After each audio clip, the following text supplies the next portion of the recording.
Welcome to the Rogers Kakasungura YouTube channel. If you're watching this the first thing, please make sure you click the subscribe button and remember to turn on your notification bell. Kenya is currently suffering from what we call overspending and wastage. People in government don't want to care what will happen to this country the day they will get out of power. All they want is eat, spend, luxury. The problem we have refused to live within our means. We have decided to live far beyond above our means. We cannot be able to raise, but we want to spend. You earn 10,000 a month, but you want to spend 200,000 a month. You will live to pay loans. You will live in debt. You will be a slave. And that is why Kenya, we are currently slaves of the West. Because we keep stomaching without necessarily having a strategy on how to pay back. Tumefungua tu tumbo, leta, tupatie, tunajaza, lakini mahali tunatoa hatuna njia ya kurudisha. We keep borrowing. We have no plan on how to raise this money so that we can pay the debt back. As long as we eat, as long as we dress, nobody cares about our means and our income sources. Like now, let me ask you. We are borrowed as a country to work on projects that have no returns. Like now, you go to a bank, you borrow 5 million, you go to the remote area in your village, you build a permanent house, you lock it and go back to Nairobi to pay the debt for 40 years. Of what value it is? Of what value? What do you gain from it? What if this 5 million you took, opened a business, get a profit from the business, go and build a home? It makes economic sense.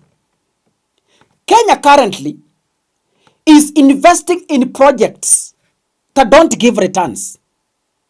Dead stock. They are just the dead capital. Dumped there. No returns, nothing. But we borrow to spend. How the money will be paid back? Nobody is interested. As long as tulijenga tukaiba pesa, you know, some of these projects mnaona zenye hazina maana, hii ni money laundering. People are stealing money through those projects. Ita contractor mpatie contract ya kurenovate State House at 800 million. The actual cost 500 million. The extra 300 million bring in cash in sacks. Niweke State House ni honge wa Kenya. Kuna mwingine alisema tunataka wa Kenya wanyongwe. Instead ya kusema wanyonge. So ladies and gentlemen, like now let me ask you Kenyans. How will state lodges pay back the money spent in them or on them? Munaona state lodges zinajengwa, right? State lodges zikijengwa ni pesa ilikuwa borrowed from somewhere, ikakuja ikafanya renovation ya hizo state lodges. And hizo state lodges zingine utapata kwamba president ataenda pale once in a lifetime, ama zingine hata asiende mpaka retire atoke kwa power. Now tell me, how will those state lodges positively impact our economic growth? Like now, the new State House, that costed 800 million, close to 1 billion. Tell me how it will pay back that money. Hiyo pesa italetwa muongezewe tax ya mafuta. Hiyo pesa italetwa wana mitumba muongezewe tax, because eventually you are the people to pay. When those individuals have gone, kati wametoka out of power, you will still pay. So Matiangi has a message to us. Matiangi was in Meru.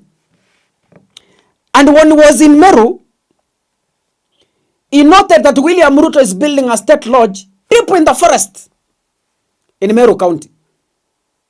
So Matiangi is asking, of what economic value will that state lodge be in Meru, deep in the forest, yet maybe the president will spend there one night in his entire period in leadership? Ruto is going home in 2027. Actually, next day is going home. When is he going to sleep in Meru? Because not all presidents will come and have the excitement of going to sleep in state lodges. Nobody. Can we listen to what Matiangi said? Like now taking part of Mount Kenya forest hapa Meru kujenga state house. Mambo ya kushangaza sana. I would like to ask, for example, His Excellency, our President and the government of the day.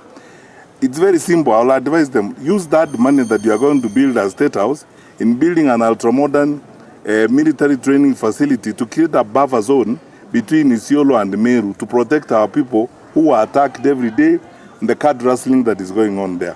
What is priority for you? To protect the people of Meru ama kuangalia starehe ya wakubwa? In any case, by the way, I don't think we need an additional state house even in Meru. Unajua zamani, when we were building these state lodges and state houses in other places, hatukuwa na mahoteli kama hii, hatukuwa na means ya kwenda huko wakati huo. Saa hii, our Air Force flies the president in their ghost helicopters. From State House Nairobi, he will be in Meru in 40 minutes or 45 minutes. Why do you need a state lodge here? Unaweza kuja hapo ukae na watu, starehe, uongee na watu. Na ukimaliza kuongea nao ukitaka kulala, this is not 1963 or 69 when we were having state lodges. Now we have beautiful hotels, private investments that have been done in various parts of the country. Let us make use of them and give them businesses. So instead of pouring the amount of money they would like to pour in doing something like that, that is unwise. They should spend those resources in constructing a crack unit training facility in all these places like Buri, where there are serious challenges, where our people are being killed every day. That's what I would do if I was president. That's what I would use the resources for. I would not use them to build a state lodge. I would not hive part of Mount Kenya forest to build a state lodge. Matiangi says if he was the leader, there has been an ongoing clashes between the Isiolo people and the Meru people, where dozens have been killed. Instead of building a dead stock, a state lodge, William Ruto could have spent that money, according to Matiangi, and build a military training base that will bring sanity in those areas. Now, how will the state lodge deep in the forest in Meru solve the clashes in the Isiolo-Meru border?